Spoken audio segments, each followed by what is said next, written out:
যারা এখানে বিবাহিত আছেন আজকেই বিবিকে গিয়ে বলবেন, আমার সংসারে তোমার জায়গা হবে জাস্ট টাইম ফজরের নামাজ যদি জামাতে উঠতে পারো। ক্লিয়ার? এই জিম্মাদারি আপনি মাথায় নিয়েন না। নামাজ এর টাইমে ঘুম পাড়িয়ে রাখার ক্ষমতা আল্লাহ ছাড়া কারো নাই।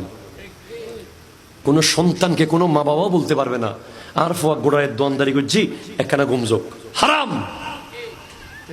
কোন স্পর্ধা নাই, কোন সুযোগ নাই এই কথা বলার, পৃথিবীর কারো সুযোগ নাই। একমাত্র কে পারবে? আল্লাহ যদি বলে তুই ফজরের সময় ঘুমাই থাক, নামাজ পড়তে হইব না, তাহলে পারবে। কারণ নামাজ এমন ইবাদত, দাঁড়িয়ে না পারলে বসে, বসে না পারলে শুয়ে, শুয়ে না পারলে ঈশা। চেয়ারে বসে নামাজ নাই।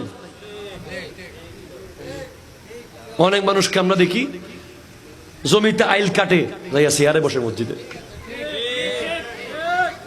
হ্যাঁ, খুব মাজুর হয়ে গেছে, একেবারে অপারক, সেটা ভিন্ন বিষয়, হুইল চেয়ারে বসতে হয়। কিন্তু ইসলামী শরীয়ত মোতাবেক চেয়ারে বসার কোনো নিয়ম ইসলামে নাই। ইসলামে আপনাকে বলেছে কি, দাঁড়িয়ে, না হলে বসে, না হলে শুয়ে। কিন্তু কিছু আছে একেবারে মসজিদে না আসলে উপায় নাই। উনি লিডার, ওনাকে আসতে হবে, উনি পীর, উনি দায়িত্ববান, তো ওনার চেয়ারে বসা ছাড়া কোনো উপায় নেই। সেটাও আজ জরুরাতু তুবিহুল মাহজুরাত।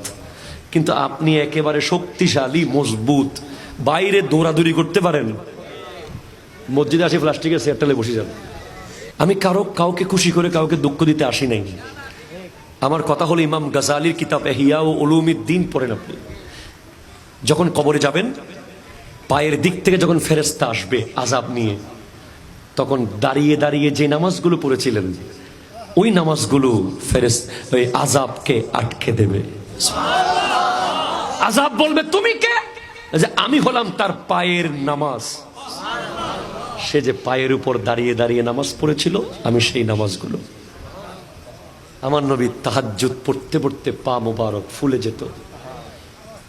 গোটা রাত ওমিনাল লাইলি ফাতাহাজ্জাদ বিহি নাফিলাতান লাক আসা আইয়াবআসাকা রাব্বুকা মাকামাম মাহমুদা।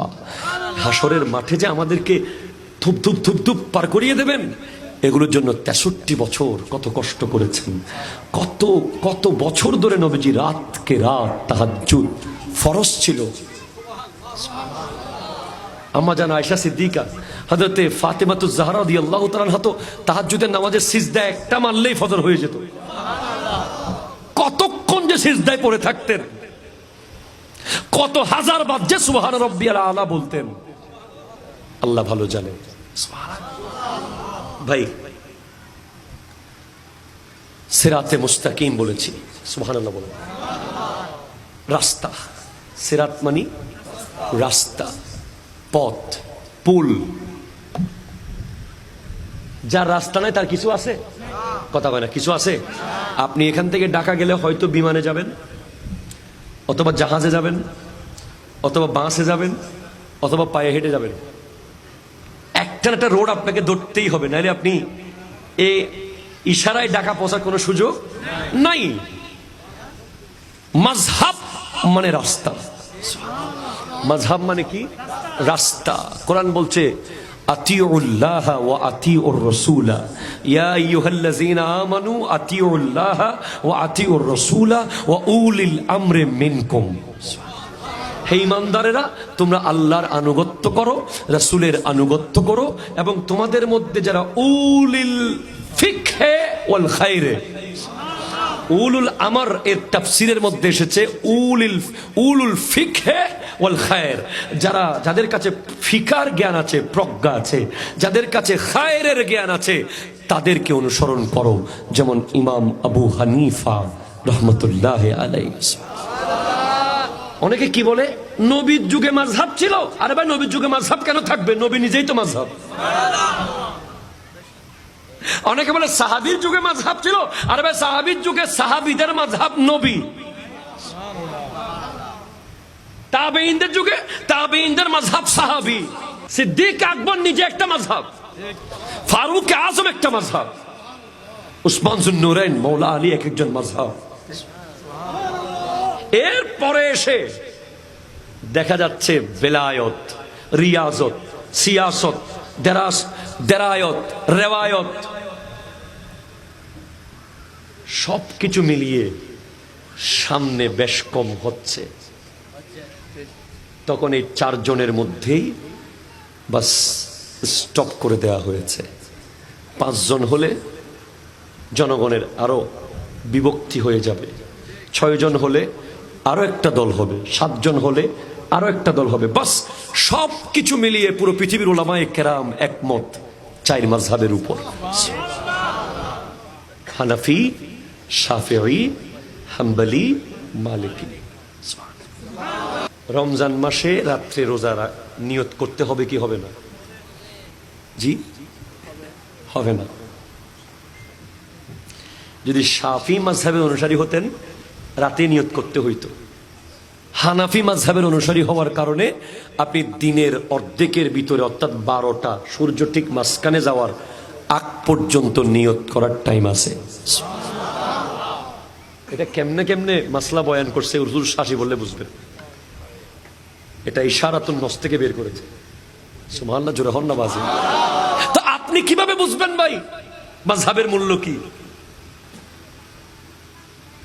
আপনি বলছেন ইমাম আবু হানিফাকে মানি না, কোরআন আর হাদিস মানি। আচ্ছা আপনাকে যদি বলি ভাই আপনি বলেন তো আমাকে একটু করে যে কোরআনুল কারীমে আয়াত আছে